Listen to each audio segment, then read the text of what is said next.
Here in Detroit, a city of war. On the city's west side, a 150-block area is off limits to everybody. U.S. Army paratroopers, National Guardsmen, state and local police are continuing the fight against a handful of snipers.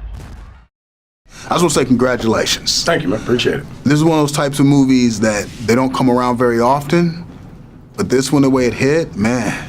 Thank you. It's good. It's good stuff, man. What was number one?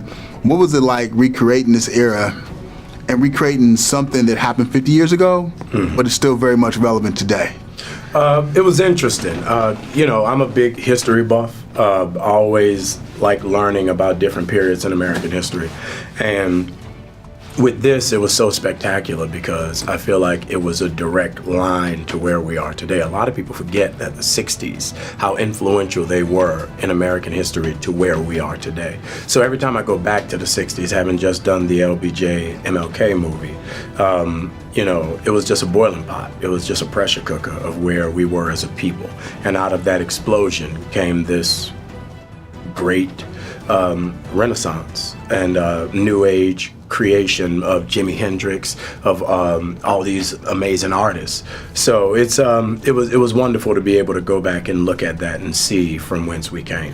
Now, as an artist yourself, do you find this fascinating? Because one of the threads throughout the movie is how all these different individuals created like music, like the Motown sound, that different cultures enjoy, but at the same time would hate them for who they are. And you're an artist as well. Do you sort of like find that intriguing? How a certain group of people can create something that people find fascinating, but then in turn treat them so indifferently? Of course, and it's not just other groups. Right. We do it as well. That's true. Very true. So I try as an artist to, even if I don't like it. Like one of my favorite lines is in Common's song. He said, "If I don't like it, I don't like it. That don't mean that I'm hating, but I respect it." If you want to go out and listen to a mariachi band, I might not like it, but I respect the fact that you like that. Right. So I just try to let everybody stay in their lane and do their own thing and respect them for that. Now, did you take a professional field trip and go to Detroit to kind of like get the nuances of the city and the vibe of the people? Because a lot of people who still live there were around in 1967. Detroit's my second home. I've known Detroit since the late 1980s. I've been spending a lot of time in Detroit.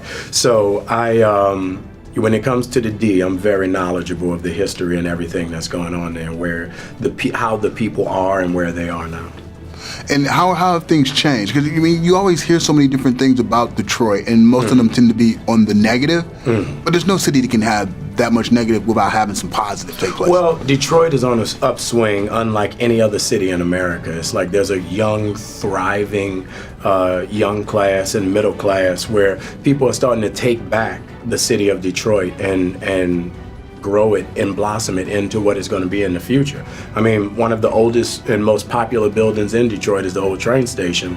They just put windows in the train station. And just putting windows in the train station, everybody in the city was talking about it for 2 months.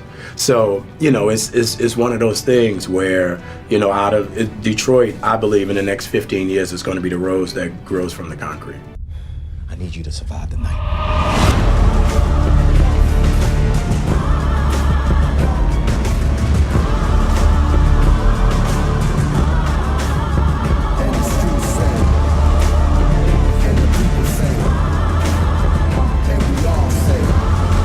Think we're bluffing? We don't bluff.